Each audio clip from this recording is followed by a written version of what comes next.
noticia, ¿no? La primavera siempre significa que llega el buen tiempo, que llega el sol. Normalmente disminuyen las depresiones cuando llega la primavera, el verano. Las horas de luz, por ejemplo, son muy importantes en el estado de ánimo de las personas. El hecho de disponer de más horas de luz normalmente eleva el estado de ánimo de las personas. Esa es una de las grandes influencias que tiene la meteorología sobre los individuos. Es increíble que cosas tan poco emocionales o tan fuera de nosotros que tengan tanta influencia.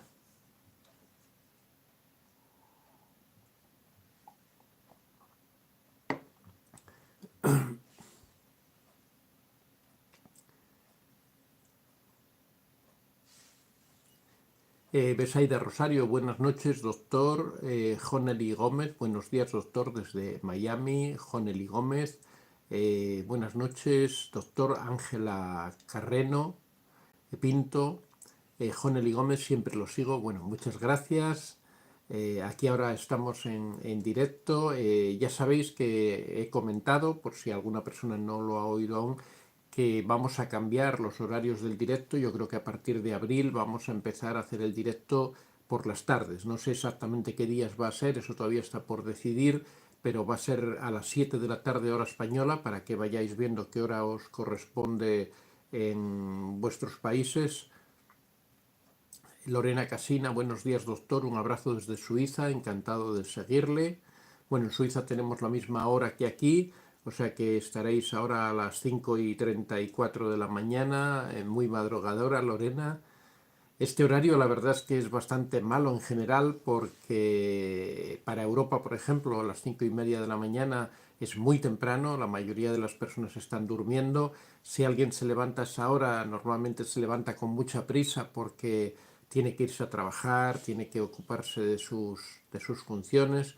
Así que es una hora realmente para América, por ejemplo, para Chile, Argentina, el cono sur de América, pues es muy tarde, ahora deben ser como, bueno, cambió la hora me parece, pero bueno, igual sigue siendo como la 1:30 de la mañana o por ahí de la noche, así que realmente son malas horas para... Pero bueno, yo lo hacía un poco por mi conveniencia, porque como yo me levanto temprano siempre, pues me venía muy bien hacerlo hasta ahora y después ya ocuparme del resto de las funciones. Pero bueno, muchas personas me han pedido que lo cambiara, que buscara un horario más asequible, así que vamos a aceptar y vamos a buscar un horario más adecuado para todo el mundo.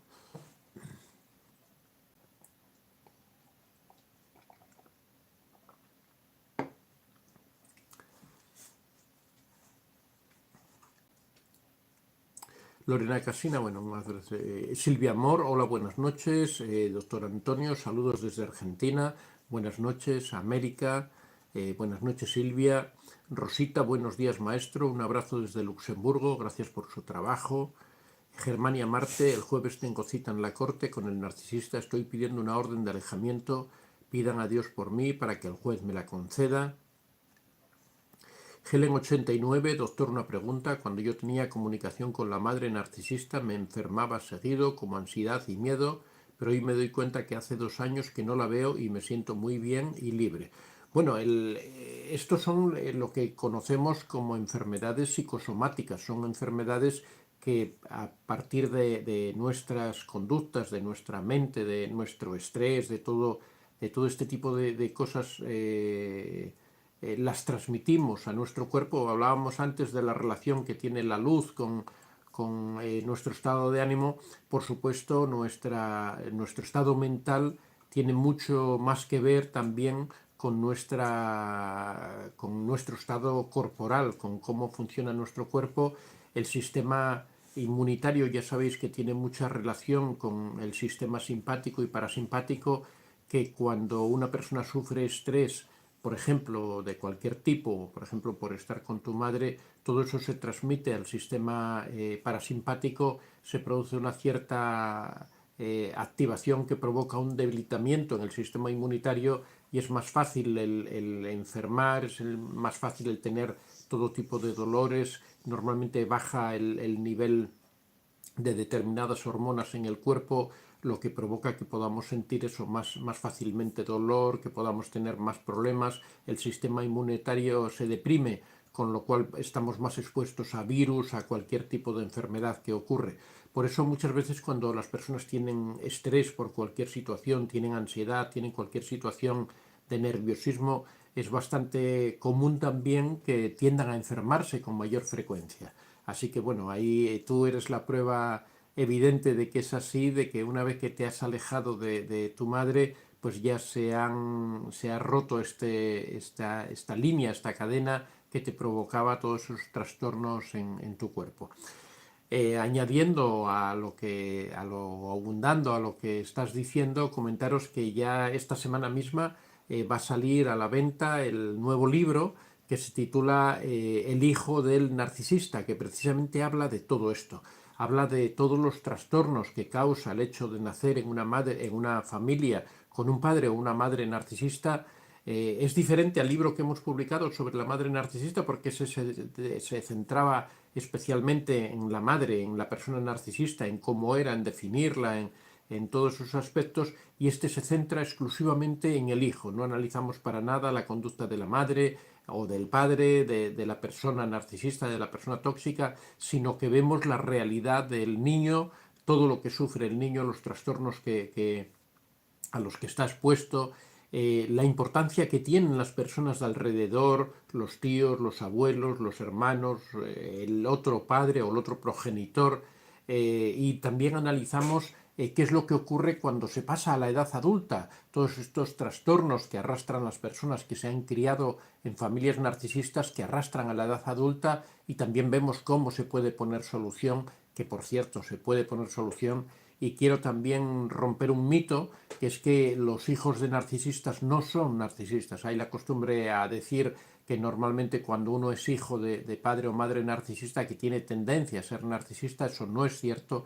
El origen del narcisismo es muy diferente, no se da en una familia en la que uno de los progenitores o los dos son narcisistas, sino que lo que ocurre en ocasiones es que se desarrollan determinados hábitos, determinadas costumbres, determinadas formas de actuar que se implantan, que se fijan por la imitación de la conducta de los padres. Si uno vive en una familia que de por sí es tóxica, que de por sí es manipuladora, uno tiende a aprender que para conseguir las cosas hay que manipular. Eso no quiere decir que se sea narcisista, quiere decir que se tiene una serie de conductas alteradas, pero esas conductas alteradas se pueden corregir con mucha más facilidad que, por ejemplo, se puede corregir un problema de un trastorno de narcisismo. Es algo bastante diferente. Lo que ocurre es que hay muchos profesionales que tienden a generalizar y decir, bueno, es hijo de narcisista, pues es narcisista también, como que fuera una enfermedad contagiosa y que por estar al lado del narcisista ya se contagiara, ¿no?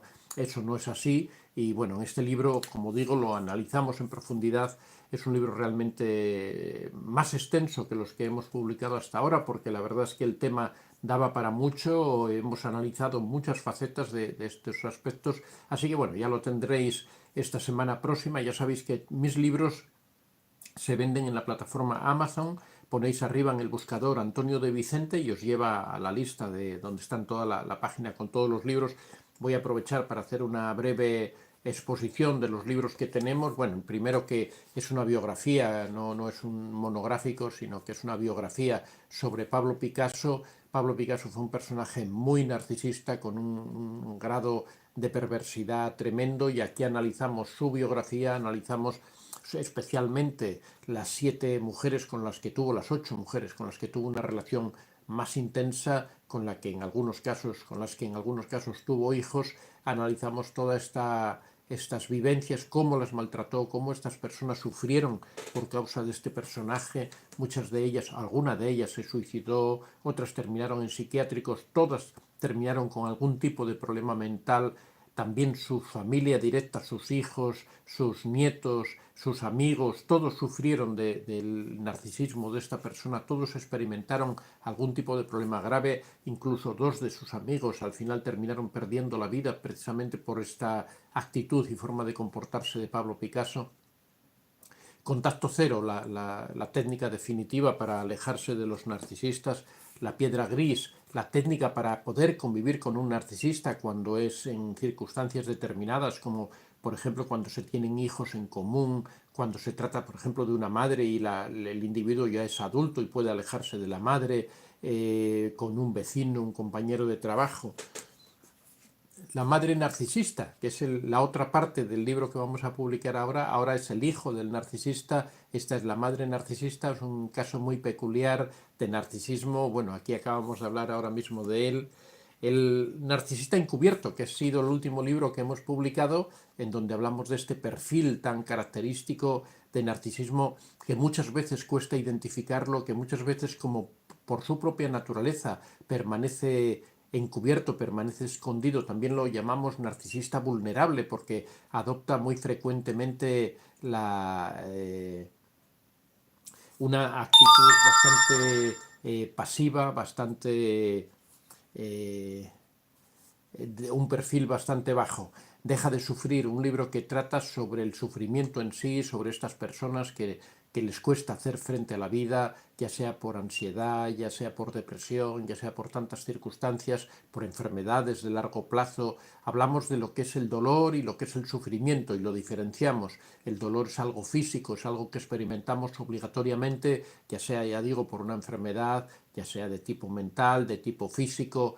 En cambio, el sufrimiento es el procesamiento mental que hacemos de ese dolor. El sufrimiento es algo que nosotros decidimos, es algo que nosotros creamos.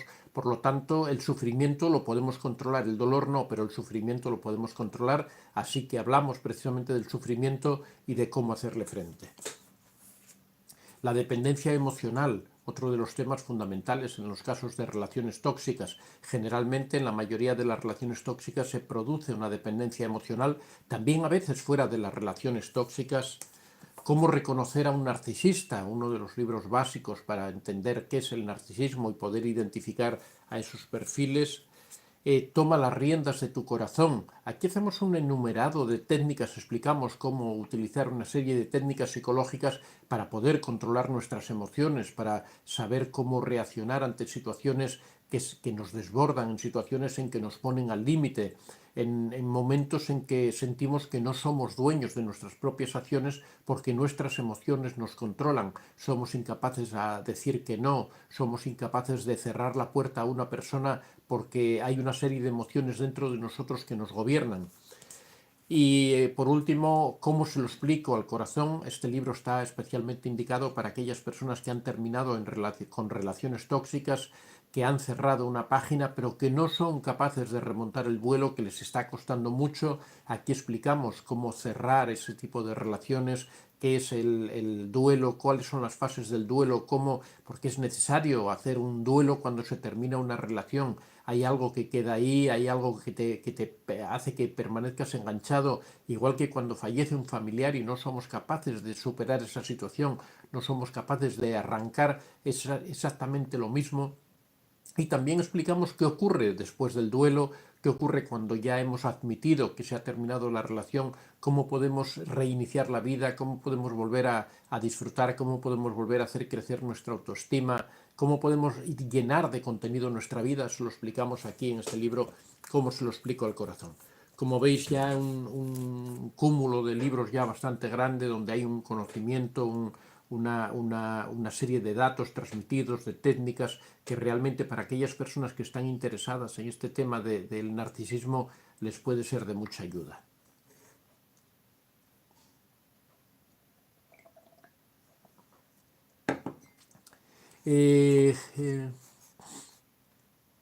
Isa dice, exceso de hormona de cortisol por culpa del estrés, a mí me pasó igual.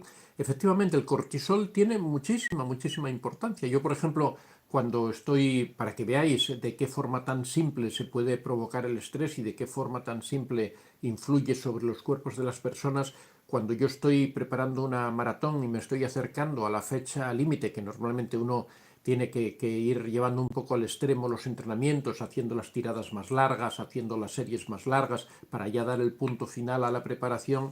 Siempre acostumbro a hacerme una prueba de esfuerzo, hacerme unos análisis de sangre y siempre da muy alto el colesterol. El médico siempre me critica y me dice tienes que entrenar más suave, tienes que bajar el ritmo porque tienes el cortisol muy alto. Y normalmente eso me provoca toda una serie de problemas, desde que me salen llagas en la boca hasta que me puedo resfriar con mucha más facilidad. Y estoy hablando de algo que es un estrés que me provoco yo a mí mismo voluntariamente y que no tiene nada de emocionalidad, sino, bueno, nada, sí tiene algo relativo porque provoca estrés cuando se acerca la fecha, pero como simplemente el cambio de una hormona, bueno, la hormona realmente es el síntoma, ¿no?, de que algo está ocurriendo ahí dentro que ha provocado una serie de cambios corporales. Normalmente la gente que entrena fuerte, los atletas de élite, todos estos, tienen que tener mucho cuidado cuando hay cambios del tiempo, de abrigarse bien, tienen que tener mucho cuidado con no enfermarse porque su sistema inmunitario está muy deprimido. Si os fijáis, por ejemplo, en los partidos de fútbol, cuando un futbolista se retira siempre llega un ayudante rápidamente con un abrigo, una parca y se lo pone, incluso a veces en situaciones en que hace calor, le pone una parca, lo abriga y se sienta en el banquillo con todo completamente abrigado, y es precisamente por eso, porque en estas situaciones de estrés muy elevado, de esfuerzos muy elevados, normalmente el sistema inmunitario se deprime y es muy fácil que pueda enfermar, que pueda tener problemas de cualquier tipo. La verdad es que este es un tema muy interesante, cómo el estrés influye sobre el cuerpo, cómo el hecho de que tengamos problemas emocionales puede hacer que enfermemos con mayor facilidad. Esto, las personas que viven en situaciones, como hablamos, de familias tóxicas, de relaciones tóxicas, son muy proclives a tener este tipo de problemas.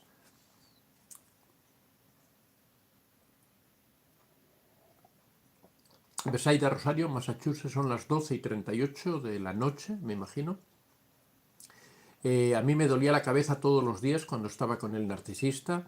Sí, por ejemplo, en este caso, cuando uno vive una situación de tensión y suele tener dolores de cabeza, es lo que se conoce como jaquecas tensionales. Normalmente los músculos de la cabeza, cuando uno está tenso, se tensan, eso corta el riego sanguíneo al cerebro o reduce el riego sanguíneo al cerebro y provoca dolores de cabeza. Es lo que se llaman cefaleas de tensión.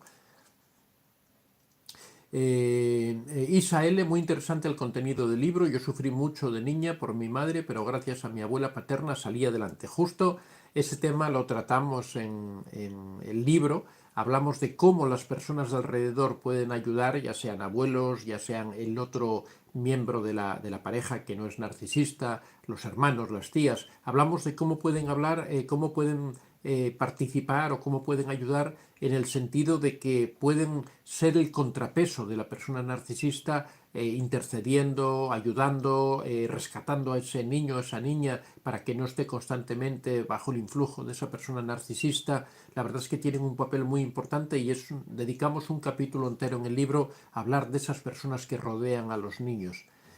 Chile, ¿cómo lograr o controlar el apego a una madre viejecita y que las cuide otra, perdón, y hacer mi vida? Soy su hija, como dijo recién, el parasimpático me enfermó y quiero dejar los antidepresivos.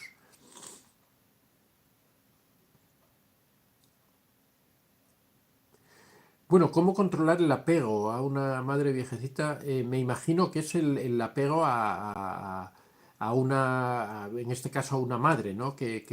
Bueno, eso yo creo que es más una cuestión de trabajo mental, ¿no? Uno tiene que escribir en una hoja los argumentos, las razones para dar este paso, por qué es importante que sea otra persona. Tampoco es necesario hacerlo de una forma brusca, romper definitivamente esa relación, sino que lo que puedes hacer es empezar por una pequeña sustitución, que un día, una tarde, por ejemplo, venga otra persona y se haga cargo.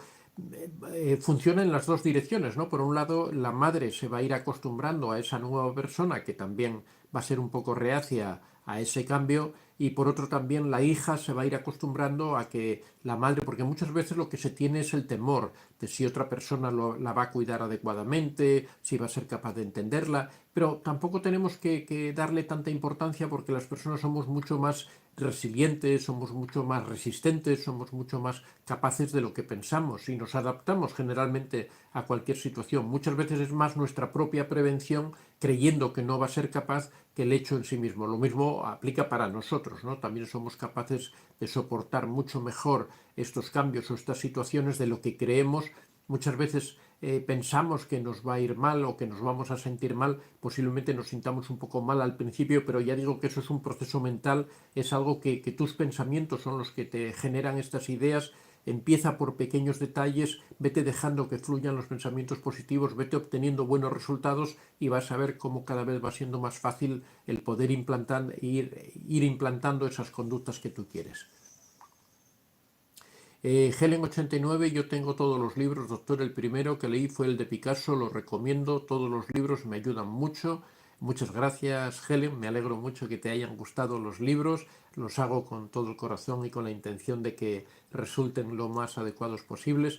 Bueno, ya sabéis, como siempre, que hoy tenemos un tema que es el de la personalidad, los amigos y los enemigos, la personalidad son amigos, pero a su vez también enemigos del narcisista. Es un tema que ya hemos tratado con anterioridad, que muchas personas me lo están pidiendo, que volvamos a hablar sobre estos temas, sobre la personalidad A.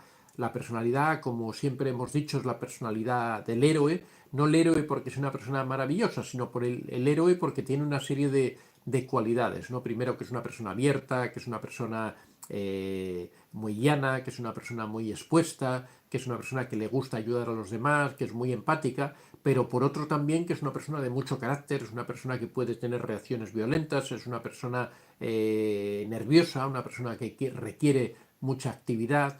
Y normalmente este tipo de perfil es muy atractivo para los narcisistas precisamente porque son personas muy empáticas, son personas que aparte son atractivas, suelen tener éxito en la sociedad, son personas que triunfan con otras personas. Entonces resulta muy atractivo para los narcisistas lo ven como una persona fácil de conquistar precisamente por esto que digo, de que son personas muy empáticas y que les gusta implicarse mucho con otras personas, les gusta participar de muchas cosas, con lo cual al narcisista le facilita mucho su trabajo, pero una vez que se superan determinados límites, una vez que el narcisista pasa de esa fase del enamoramiento y quiere empezar la desvalorización, quiere empezar la humillación de la otra persona, es cuando la personalidad A saca su segunda cara, ¿no? Saca esa parte dura, esa parte insensible, esa parte fuerte, esa parte, diríamos, más musculosa del héroe, ¿no? Esa parte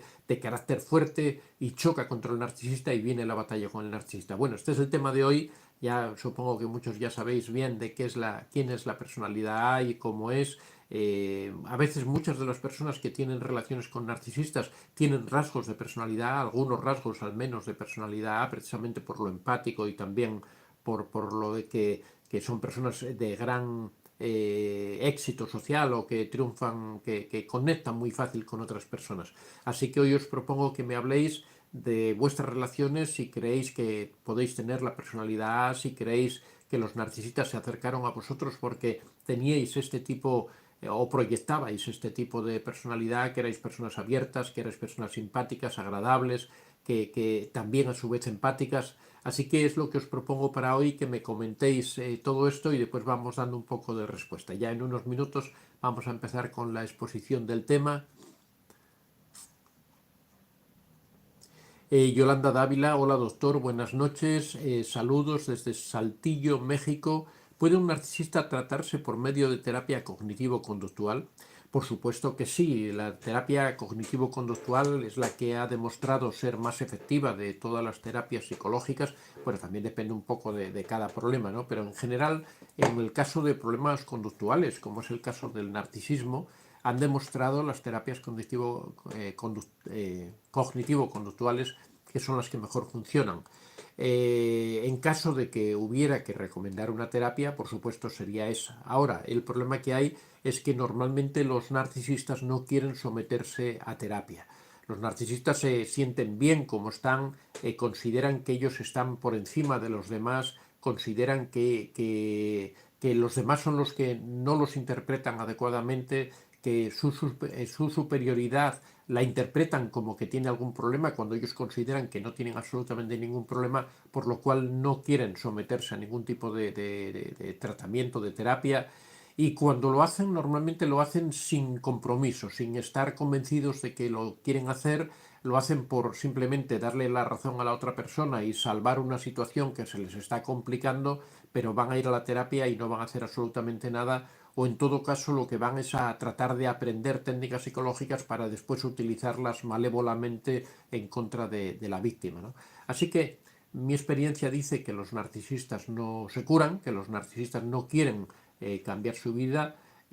Ocurre a veces algo que es distinto, que es que hay personas que pueden tener algún tipo de rasgo narcisista, pero en realidad no lo son. Por ejemplo, justo lo que hablaba antes de hijos de narcisistas que tienen determinadas conductas que pueden asimilar o pueden parecer que son narcisistas cuando en realidad no lo son, ¿no? Por ejemplo, una conducta manipulatoria, una conducta de extorsión emocional, una conducta de querer apabullar a los demás, querer demostrar una especie de superioridad con los demás. Muchas veces son conductas, si son hijos de narcisistas, son conductas aprendidas dentro de la familia porque han visto que es la forma de relacionarse, han visto que el narcisista se relaciona de esa manera y lo han aprendido, porque los niños lo que hacen muchas veces es, como forma de aprendizaje, es imitar a los mayores, con lo cual muchas veces los hijos imitan a sus padres, ¿no? De hecho, si os fijáis, normalmente la educación de los hijos siempre es muy parecida a cómo son los padres, ¿no? Si los padres son groseros, normalmente los hijos son groseros. Si los padres son muy educados, normalmente los hijos son educados, ¿no? Por lo tanto, quien es hijo de un narcisista es normal que tenga conductas muy similares a las del narcisista. En este caso, sí que las terapias cognitivo-conductuales son muy efectivas porque se trata de problemas muy concretos donde no hay una conciencia de narcisismo, donde la persona no se siente superior a los demás. Al contrario, muchas veces el hijo del narcisista tiene realmente el efecto contrario, que es que se siente inferior porque como ha sido tan humillado, ha sido tan vejado, realmente le carece de autoestima, pero no la suple con esa creencia de superioridad, sino que simplemente lo que hace es manipular, lo que hace es utilizar algunas de las técnicas que ha aprendido con el narcisista. En estos casos, por eso, esto también lo tratamos en el libro este que va a salir ahora sobre el hijo del narcisista. Decimos que todo esto que el narcisista, estos traumas que el hijo del narcisista arrastra a la edad adulta, tiene una solución relativamente sencilla, ¿no? Es claro, sobre todo cuanto primero se ponga uno a tratar de solucionar esos problemas, cuanto más joven sea, más fácil es solucionarlo, como todo en la vida, ¿no? A medida que vamos teniendo hábitos y conductas que van pasando por los años, cada vez se van haciendo más difíciles de solucionar, de curar ese tipo de trastornos. Pero si es una persona joven que se encuentra con una pareja que le ayuda, se encuentra con un grupo de amigos que le apoyan o con los que en algún momento choca y él se da cuenta y decide ir poco a poco modificando sus conductas, pues si acude a una terapia cognitivo-conductual le va a funcionar realmente muy bien.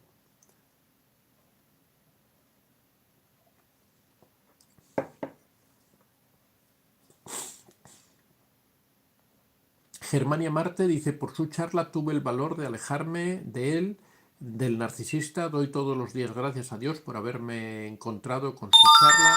De verdad, muchas gracias. Bueno, gracias a ti también por estar ahí. El valor, la fuerza, la energía la has tenido tú de tu parte, o sea que también tienes que sentirte muy satisfecha del paso que has dado, de la dificultad que has superado. La verdad es que cuando uno sale de una situación de este tipo, tiene que sentirse orgulloso de la energía que ha acumulado. Es realmente difícil alejarse de un narcisista, no solo por la resistencia que ofrece el narcisista, sino también por la circunstancia personal de que la persona está en un estado de postramiento tremendo. Una persona está hundida, su capacidad de reacción está mermada por todas esas humillaciones, vejaciones, el cuerpo está débil, uno siente dolores, siente problemas físicos. La verdad es que la situación de una víctima, de un narcisista, es realmente terrible, y en esas circunstancias ser capaz de hacer frente a una situación de ese tipo es realmente importante.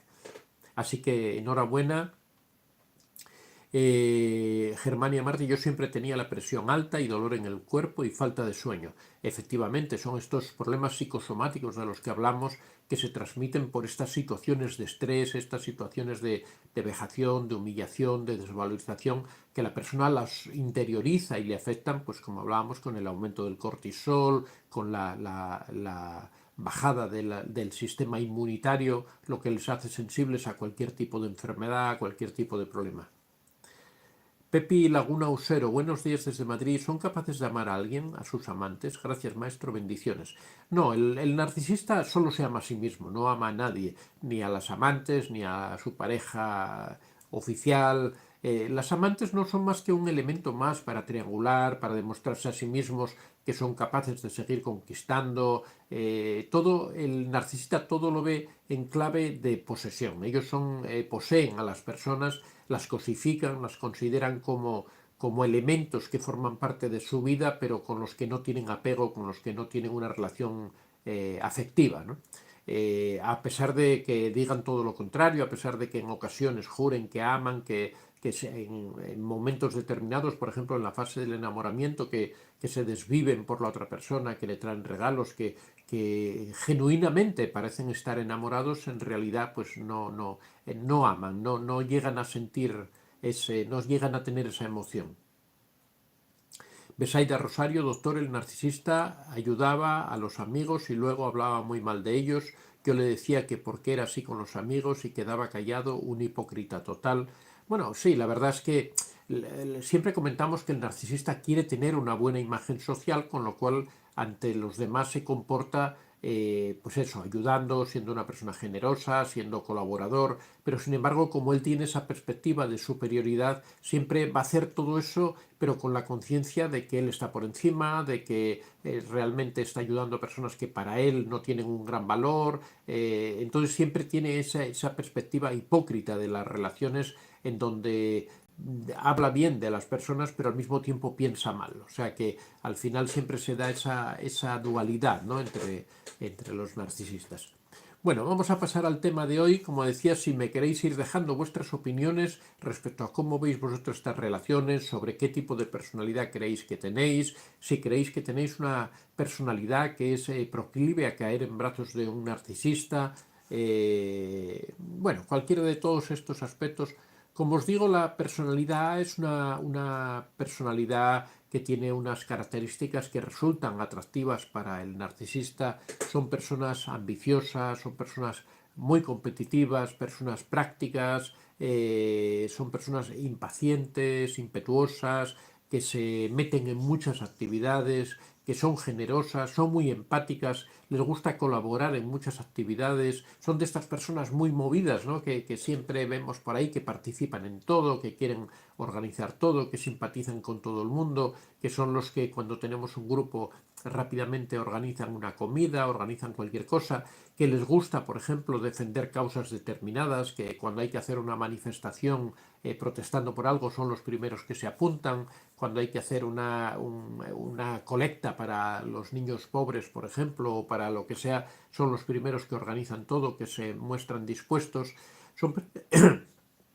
Son personas realmente empáticas, que conectan muy fácil con los demás, que sienten lo que les ocurre a los otros, pero por otra parte la personalidad tiene esa cara B de su personalidad, que son personas de carácter fuerte, que cuando se enojan, cuando llega un momento, tardan en enojarse, ¿no?, porque como tienen ese carácter afable, que les gusta quedar bien con todo el mundo, que les gusta simpatizar con todo el mundo y son empáticos, pues les cuesta llegar a enojarse, llegar a ese punto, tardan en alcanzar ese punto de ebullición, ¿no?, donde explotan.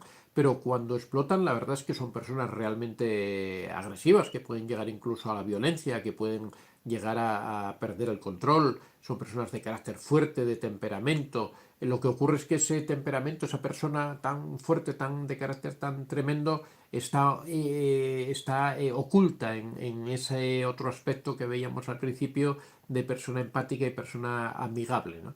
Esto al narcisista, en principio, como desconoce esa cara fuerte de la personalidad, en principio le resulta muy atractiva, una persona que triunfa socialmente, con lo cual puede ver que le puede dar realce a él como persona, que es empática, con lo cual va a caer fácilmente en sus garras, que es una persona que comparte con todas las personas, que es capaz de sintonizar muy fácil con cualquiera, pues esto para el narcisista es algo muy atractivo.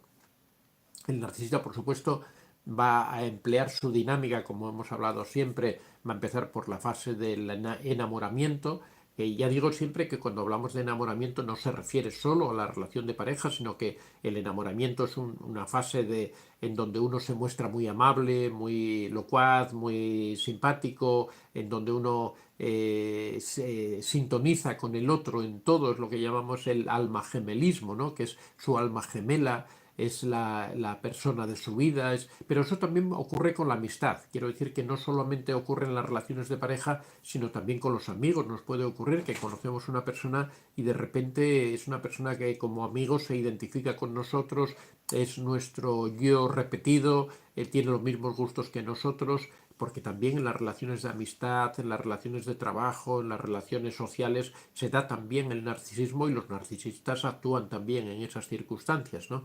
Pero bueno, refiriéndonos al tema de la pareja, que es donde mejor se aprecia todo esto, siempre se produce inicialmente esa fase de enamoramiento, esa fase en la que el narcisista quiere conquistar a la otra persona y trata de conquistarla pues con la adulación, con la ostentación, cubriéndola de regalos, haciéndola que no pueda pensar, metiéndole una tercera marcha a la relación, metiéndole una presión tremenda para que no le dé tiempo a pensar, para que se encuentre obnubilado en todo ese tipo de atenciones que está recibiendo, que la otra persona va a percibir como un interés desmedido, como un amor incontrolado, como una fuerza de la naturaleza que de repente sale del narcisista en forma, ya digo, de invitaciones, de regalos, de atenciones, de preocupaciones, esa sintonía que al parecer se da,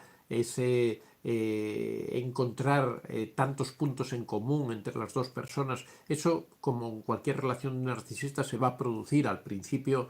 La persona, por supuesto, la personalidad va a creer que eso es genuino, que eso es sincero, va a creer que el narcisista realmente la ama o lo ama, que lo quiere conquistar, que está tratando de demostrarle que siente algo muy profundo por esa persona, aunque todo esto ocurre en un tiempo muy breve, como siempre con los narcisistas, ¿no? Pero el caso es que al final la personalidad que es tan empática, pues entra en el juego, se enamora del o de la narcisista y empieza una relación con esta persona, ya sea, ya digo, de amistad, de pareja, de lo que sea.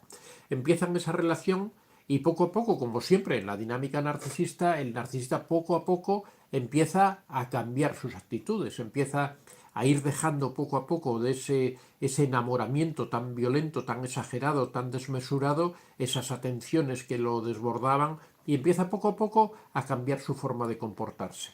Empieza a lanzar pullas, empieza a enojarse por algunos detalles, empieza a mostrar que no es oro todo lo que reluce, que hay cosas que no le gustan, que empieza, pero sobre todo empieza a manifestarlo de una forma un poco ofensiva, ¿no? Empieza a, no con educación ni con corrección, que sería lo normal, ¿no? Porque una vez que se pasa de esa imagen adolescente del enamoramiento, esa ceguera, pues no, todas las parejas tienen que adaptarse, ¿no? Tienen que conectarse y ahí se producen roces, ¿no? Siempre cuando se pasa de la fase del enamoramiento a la fase del amor, a la fase real ya de estabilización del amor, normalmente se van produciendo pequeños roces que si las personas son educadas, si las personas son correctas, si de verdad existe amor, todo eso se va solucionando. ¿Por qué? Porque si yo amo a una persona y me doy cuenta que hay algo en lo que no coincido con esa persona, pues trataré de ir suavizándolo, trataré de ir yo adaptándome, a la vez que espero también que la otra persona trate de adaptarse. Eso es lo que debe ocurrir en una relación normal. y es un proceso que poco a poco se tiene que ir dando, es lo que podríamos llamar el noviazgo, por ejemplo, ¿no? En donde las personas se van adaptando la una a la otra, van tratando de limar esas asperezas, van tratando de pulir esos puntos de fricción en donde chocan, tratando de llegar a acuerdos respecto a las cosas, respecto a que, por ejemplo, una persona llega al dormitorio y tira toda la ropa al suelo y no se preocupa, mientras que la otra persona es muy ordenada. Entonces, al principio, por supuesto, se va a producir un pequeño choque por ese tipo de conductas. Una persona le dirá a la otra, no puedes ser tan desordenado, no puedes dejar tirado todo, y él dirá, bueno, yo hago lo que me da la gana y me comporto así porque me he comportado así toda la vida. Bueno, al final tendrán que llegar a un acuerdo intermedio, si es una relación normal, en donde las personas decidan cómo van a hacer las cosas, que yo voy a ordenar un poco, tú no vas a ser tampoco tan exigente, y llegan a un acuerdo. En el caso de los narcisistas no ocurre de esa manera, porque los narcisistas rápidamente empiezan a probar cómo pueden imponerse sobre la otra persona, cómo pueden coger el control de la situación, con lo cual van a empezar a ofender, van a tratar de molestar. Cuando tú les dices algo, les contestas, van a decir, no, no, pero no es culpa mía, eres tú realmente quien está provocando esta situación, eres tú porque eres una persona tal, eres una persona cual, y poco a poco, con mucha sutileza, empiezan a lanzar dardos, empiezan a cambiar la forma en la que te tratan, pero con falta de respeto, pero siempre lo hacen al principio con sutileza. Es lo que siempre, el ejemplo que siempre ponemos de la rana, que la meten en el agua, que está fresquita, y le abren el fuego y poco a poco el agua se va calentando y la rana se va quedando dormida, y realmente cuando el agua empieza a hervir la rana ya no puede salir, ya ha perdido todas sus fuerzas, el agua caliente ha ido dejando sus músculos flácidos y ya no tiene fuerza para saltar fuera, ¿no? En el caso del narcisista con su víctima ocurre algo muy similar, entre halagos y vejaciones, entre humillaciones y sonrisas y cariños, y te amo, pero te hago esto, y te quiero, pero te hago esto otro, pues poco a poco se le va metiendo a la víctima en esa rueda, y la víctima va cayendo poco a poco, va asumiendo porque quiere salvar esa relación, porque cree que esa relación es importante, va cediendo, va cediendo, va cediendo, y cuanto más cede, cuanto más débil es la víctima, más agresivo es el narcisista, más impone su criterio. Pero bueno, todo esto ya lo conocéis, forma parte de la dinámica narcisista. La diferencia que existe en nuestro caso, en el caso de hoy, es que cuando se trata de una personalidad, la personalidad es una personalidad que, como digo, es tolerante, es una personalidad afable, una personalidad empática, pero hasta cierto punto. Cuando llega a ese punto en donde se da cuenta de que la relación no va bien, que la relación no lleva el camino correcto, en ese momento la personalidad explota. La personalidad tiene unos límites, tiene unos puntos, y como le sale ese carácter fuerte, ese carácter que ya digo que puede llegar a ser violento, ese carácter de que no tolera que le falten al respeto, que la parte del héroe que incluso en situaciones de un incendio, de una explosión, de lo que sea, no le importa arriesgar su vida, es una persona temerosa, una persona arriesgada, una persona que no da valor a su propia vida, no le importa nada las consecuencias, sus principios son lo más importante, sus principios es en lo que se basa para guiarse en la vida. Así que cuando empieza a llegar a esa situación en la que el narcisista, cuando se da cuenta realmente de que el narcisista está cambiando, de que está cambiando las reglas que se habían establecido en el noviazgo, de que todo ese cariño, ese respeto, esa ilusión, ese amor está desapareciendo y está apareciendo el maltrato, en esos momentos reaccionan violentamente y chocan contra el narcisista, chocan de una forma violenta, se levantan contra él, y ahí empieza la verdad, se encuentra el narcisista con su propia medida, ¿no? Se encuentra con una persona que está dispuesta a hacerle la guerra, que no le importa nada perder lo que sea, como digo, es la personalidad del héroe, que no le importa perder su propia vida, que está dispuesto a lo que sea con tal de mantener su independencia y sus principios, y ahí empieza una guerra. Esto, por ejemplo, por compararlo con una película, hay una película que trata un poco una relación tóxica, aunque el origen es diferente y tampoco se podría hablar de narcisismo, ¿no? Sino, ya la he citado en alguna ocasión, es aquí en España se llama, porque claro, como las películas en cada país le ponen un nombre diferente, pues a veces es difícil saber. Bueno, la película se llama La Guerra de los Rose, no sé si la habéis visto, es una película antigua, yo creo que de los años 90. Trabajan Kathleen Turner, una grandísima actriz, y, y él es Michael Douglas. Él es Michael Douglas, y ella, Kathleen Turner, es una pareja que uno me parece recordar que es arquitecto o ella arquitecta y él administrador de empresas, algo así, es que no recuerdo, lo vi hace muchos años, pero ahí se ve cómo choca una pareja y cómo empieza una guerra entre ellos.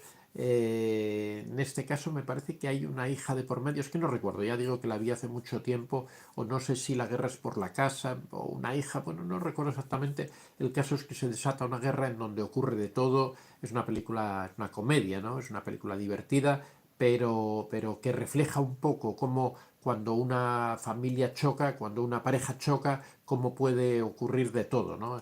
En el caso del narcisista con la personalidad es algo así, ¿no? Es algo explosivo, es algo que la personalidad está dispuesta a lo que sea para no dejarse apabullar, para no dejarse humillar. En los casos en los que ya se ha establecido un matrimonio, por ejemplo, suele ser terrible porque a veces en los matrimonios pues surgen rencores, surgen luchas por la propiedad del domicilio, por los hijos, por todo esto.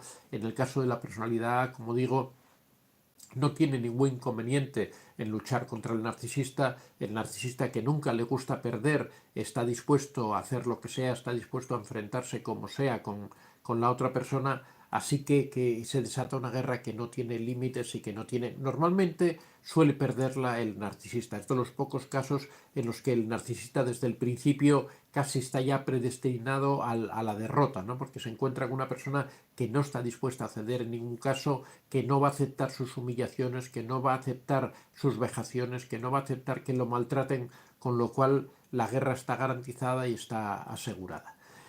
Como decimos, esta es una relación de verdad explosiva, es una relación que en principio todo funciona muy bien, después surge el conflicto verdadero.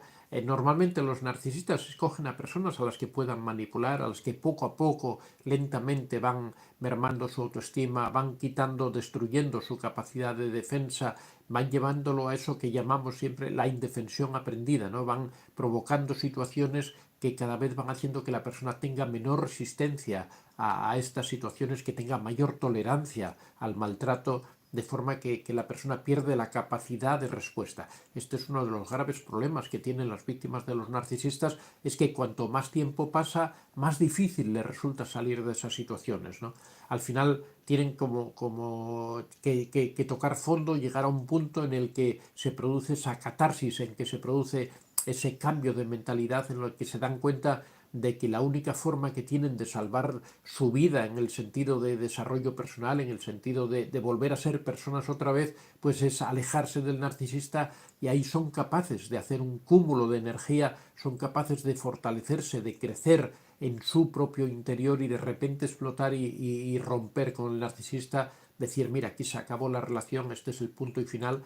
En otras ocasiones no sucede así, sino que lo que se produce es el descarte, que es que el narcisista, cuando se da cuenta que la persona ha llegado a un punto de inanición casi absoluto, que la persona ya prácticamente ni reacciona, pues el narcisista decide cambiarlo por otra persona, decide buscar otra pareja que le proporcione más emoción, que le proporcione más combustible negativo, porque esta persona ya ha llegado a un punto en que ya no le da ningún tipo de combustible, así que deciden buscar y se produce el descarte, ¿no? Pero bueno, ya sea por el descarte o ya sea porque se rompa esa relación, a veces hay salida para esas circunstancias en las que las personas están metidas en este tipo de relaciones.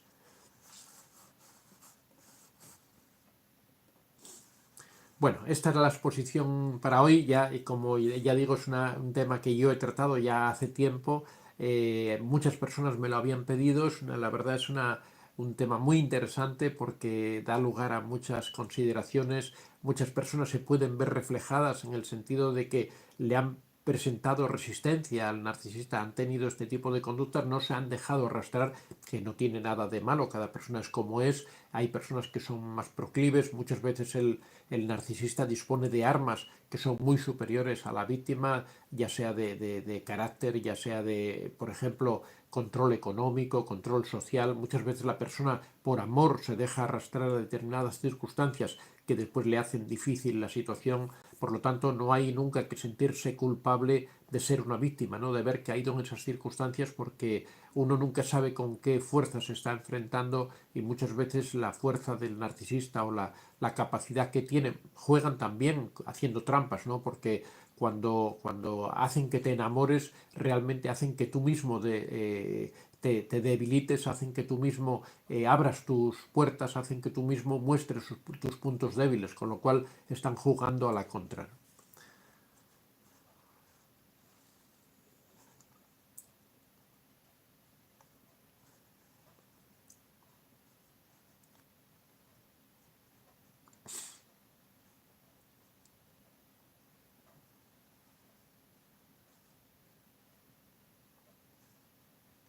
Lidia Borrás, buenas noches, doctor. Hola Lidia, ¿qué tal? Adelaida Zuluaga, buenos días. Vicente, interesante tema, gracias por toda su ayuda. Buen día, un saludo. Shirley Ayala, mi novio y yo peleamos y me bloqueó, ¿consideraría como alguien tóxico?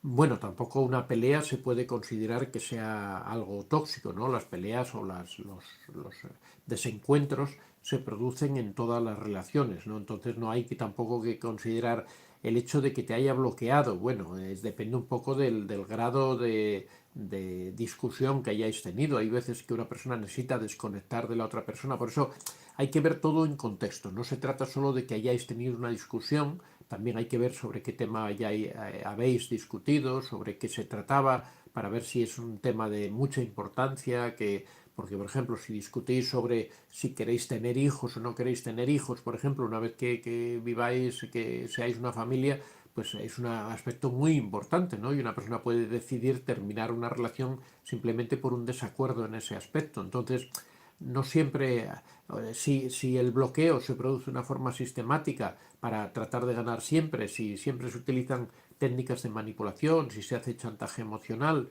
entonces ahí sí que se podría hablar de que es una persona tóxica, ¿no? Por el hecho de que en un momento determinado te haya bloqueado, bueno, yo creo que bloquear no es adecuado, ¿no? No siempre, si uno quiere mantener la relación, tiene que dejar los canales de comunicación abiertos para poder interactuar con la otra persona. Pero de todas formas, bueno, yo creo que debes ver un poco más en general la relación, lo que hubo antes, lo que hay después, el tiempo que lleváis juntos, si estas conductas se han repetido una y otra vez, si han sido conductas esporádicas que no han tenido mayor trascendencia. Raúl López, buenas noches a todos. Ciria Méndez, saludos doctor. También quiero comentaros, no quiero dejarlo pasar, que vamos a empezar una nueva edición del taller de autoestima. Aquellas personas que estéis interesadas, ya sabéis que es un taller de larga duración, dura 7 meses, donde tratamos muchos aspectos relativos a la autoestima. Es un taller que está especialmente indicado para personas que han sufrido relaciones tóxicas, porque lo enfocamos desde esa perspectiva. Son personas que han ido perdiendo la autoestima y que necesitan recuperar esa autoestima, ya sea que están metidas en las relaciones aún, en relaciones tóxicas, o bien que han terminado esas relaciones y necesitan recuperar de nuevo su vida.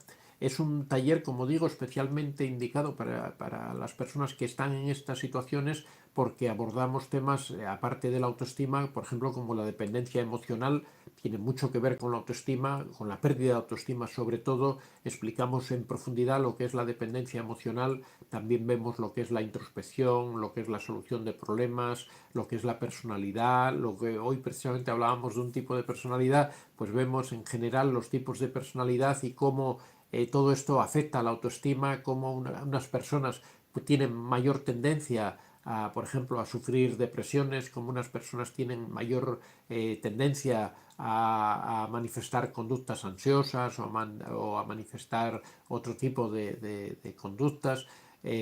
También vemos la asertividad, lo que es la asertividad, cómo la persona puede exponer sus ideas, cómo decir que no, cómo fijar tus límites. Vemos el tema de los valores, por qué los valores son tan importantes, cómo saber cuáles son nuestros valores, cuál es nuestro propósito de vida.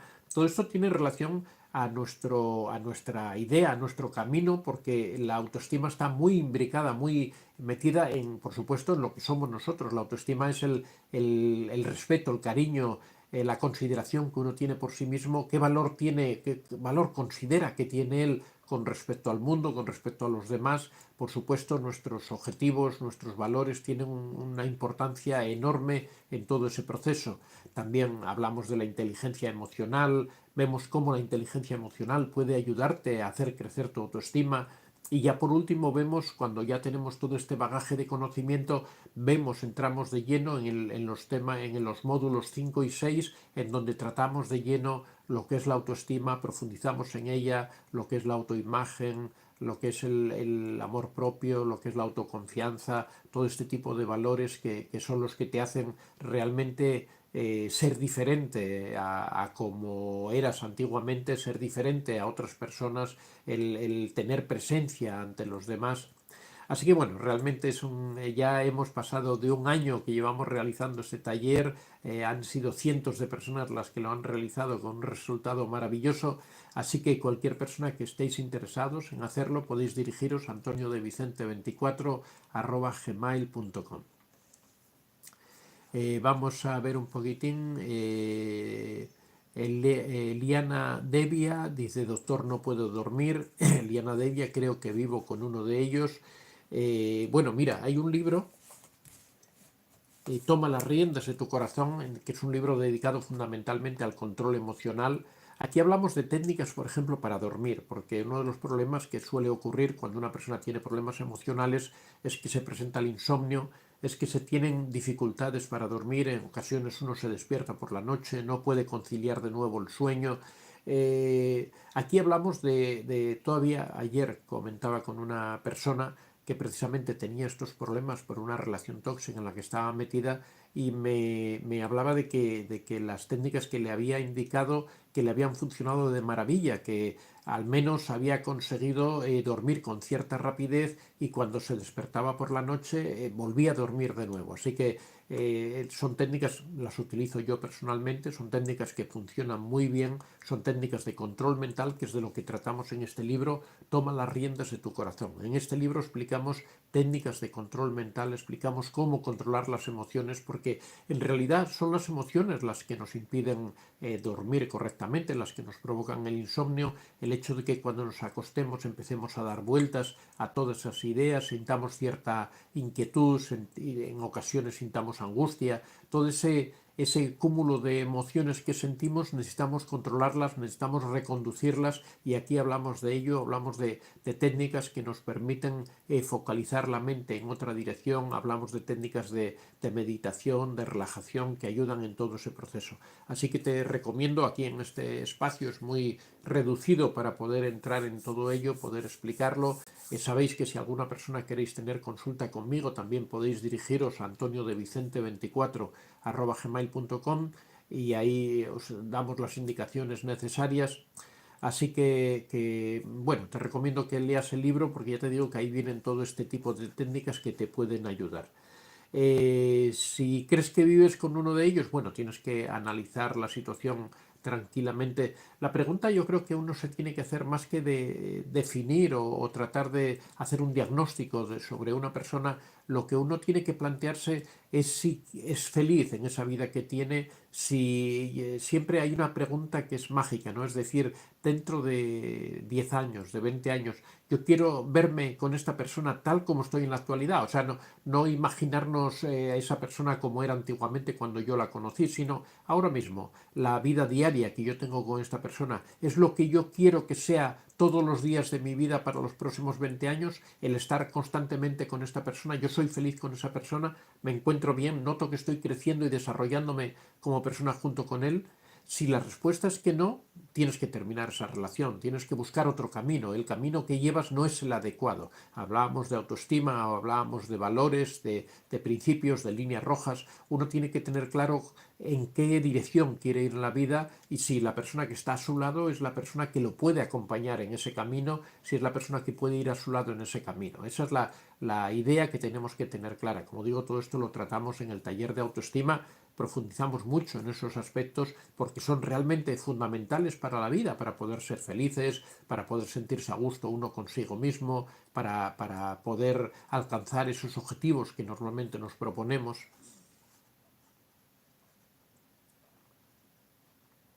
Job Limón, ¿qué se puede hacer con los compañeros de trabajo narcisistas? Bueno, pues con los compañeros de trabajo lo mismo que con cualquier otro tipo de narcisismo, lo que hay que tratar es de alejarse de ellos.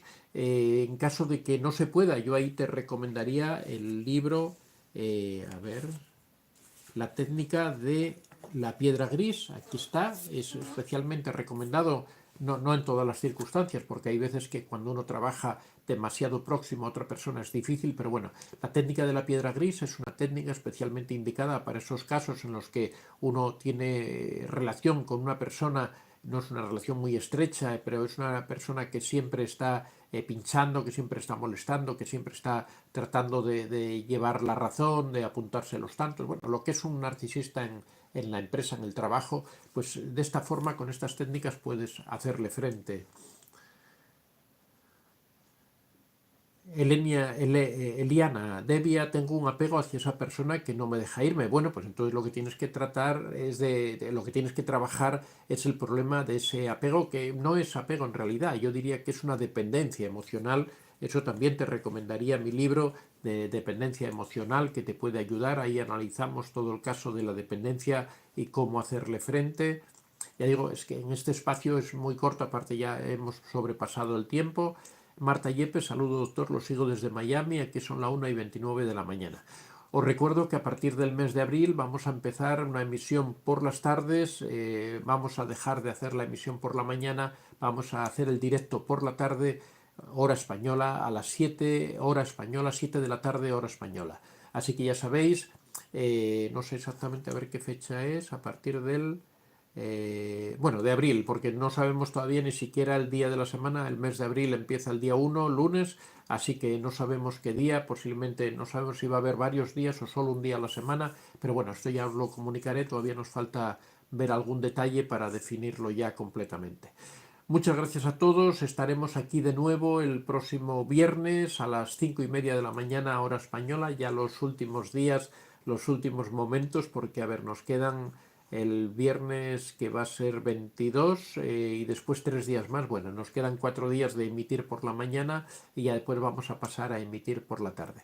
Muchas gracias a todos, que seáis realmente muy felices. Cualquier cosa sabéis que me podéis consultar a través de antoniodevicente24@gmail.com. También para cualquier tipo de información sobre el taller, el mismo correo. Muchas gracias a todos y hasta el viernes.